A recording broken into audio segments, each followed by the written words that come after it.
WPL 2025 शुरू होके 2 हफ्ते हो गए हैं और अब बेंगलुरु में बचे हैं 3 मैचेस और नॉकआउट्स का रेस और इंटरेस्टिंग होते जा रहा है। डिफेंडिंग चैंपियंस आरसीबी 2 मैचेस हारकर थोड़ी संकट में है, तो दूसरी तरफ गुजरात जायंट्स का थर्ड सीजन में भी डिसअपॉइंटिंग कैंपेन चल रहा है। पर अब टाइम है रिडिम्पशन का दोनों टीम्स के लिए। आरसीबी को अपने फैंस के सामने एक मैच जीतने का मौका है, तो जीजी के पास है अपने नॉकआउट होप को जिंदा रखने का चांस। मैं आपकी होस्ट और आपकी दोस्त निशा मानकर स्वागत करती हूँ आपका म्यूचुअल फंड से ये प्रेजेंस द आउटसाइड व्यू में।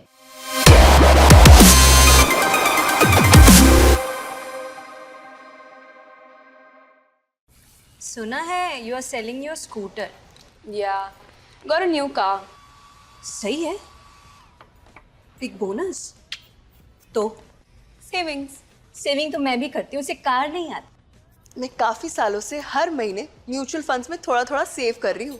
कुछ फंड्स बेच दिए, bought a new car. सही है. म्यूचुअल फंड निवेश बाजार जोखिमों के अधीन है। योजना से जुड़े सभी दस्तावेजों को ध्यान से पढ़ें। आरसीबी और जीजी के बीच अब तक WPL में 5 मैचेस हो चुके हैं, जिसमें आरसीबी ने 3 जीते और जीजी ने 2।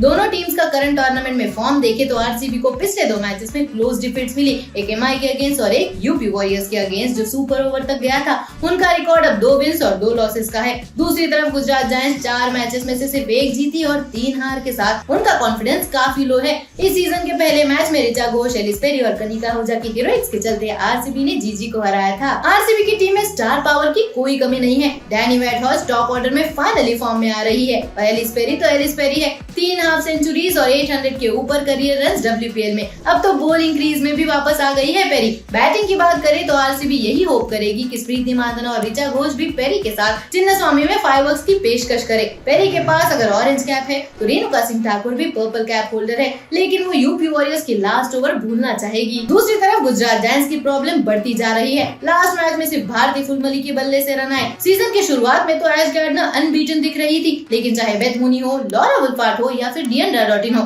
सबने डिसअपॉइंट किया है बैट के साथ। हरलीन देओल ने 1-2 सपोर्टिंग पारी तो खेली थी, फिर भी मोस्टली इंडियन बैटर्स स्ट्रगल करते हुए दिखे हैं जीजी के सेटअप में, और बॉलिंग में भी काशवी गौतम के अलावा इम्पैक्ट बहुत कम रहा है इंडियंस का। Now it's time to take a look on who will be a सही player to watch out for. Danni Wyatt Hodge ने आरसीबी के लिए पिछले मैच में टॉप ऑर्डर में इम्पैक्टफुल परफॉर्मेंस दी थी। उनकी एग्रेसिव बैटिंग अप्रोच ने आरसीबी को एक स्ट्रॉन्ग शुरुआत दी, जो टीम के मोमेंटम के लिए जरूरी था। इस मैच में भी डैनी का फॉर्म क्रूशियल होगा, क्योंकि उनके अटैकिंग शॉट अपोजिशन के प्लान्स को बिगाड़ सकते हैं और आरसीबी को एक सॉलिड बेस दे सकते हैं, और पेरी को भी मच नीडेड सपोर्ट दे सकती है डैनी वेटहॉर्स्ट। आरसीबी यही होप करेगी कि वडोदरा की दिल्ली कैपिटल्स मैच की तरह एक जबरदस्त पार्टनरशिप के साथ स्टार्ट करे डैनी वेटहॉर्स्ट और स्मृति मांदना की जोड़ी। लास्ट सीजन के पहले ऑक्शन में 2 करोड़ के साथ काशवी गौतम सबसे एक्सपेंसिव अनकैप प्लेयर बनी थी, पर उनका लक ही खराब था और वो सीजन शुरू होने से पहले ही बाहर हो गई थी WPL से इंजरी के चलते। लेकिन नया साल और नई शुरुआत। अब तक काशवी 5 विकेट ले चुकी है, लेकिन पांचों के पांचों विकेट्स एकदम बड़े बैटर्स के, Sophia Ecclestone, Harmanpreet Kaur, Meg Lanning, Amelia कर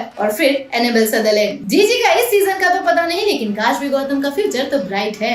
मूविंग फॉरवर्ड कौन होंगे दोनों टीम्स के लिए हमारे प्रेडिक्टेड 11। आरसीबी ने लास्ट मैच में स्नेहा राणा को लेकर आके बॉलिंग मजबूत की थी और राणा ने 3 विकेट्स भी लिए थे। डेथ बॉलिंग एक चिंता का विषय अभी भी है आरसीबी के लिए। क्या उनको अगले मैच में हेदर ग्राम को खिलाना चाहिए? जायंट्स को अभी भी पता नहीं है कि कौन से प्लेयर पे भरोसा करना चाहिए। हरलीन मिडिल ऑर्डर में अच्छा कर रही थी तो उनको ओपनर बना दिया, और बॉलिंग में मेघना सिंह को लेकर आए थे, उन्होंने सिर्फ 1 ही ओवर डाला। लास्ट बार एक रन लॉस के बाद आरसीबी का रिडिम्पशन शुरू हुआ था। क्या इस बार भी वही होगा और उनके लॉयल फैंस को चिन्नस्वामी में सेलिब्रेट करने का मौका मिलेगा या नहीं? इसके लिए आरसीबी को क्या करना होगा, ये आप हमें कमेंट सेक्शन में बताइए। आज के लिए बस इतना ही। हम फिर मिलेंगे म्यूचुअल फंड से ये प्रेजेंस द आउटसाइड व्यू में।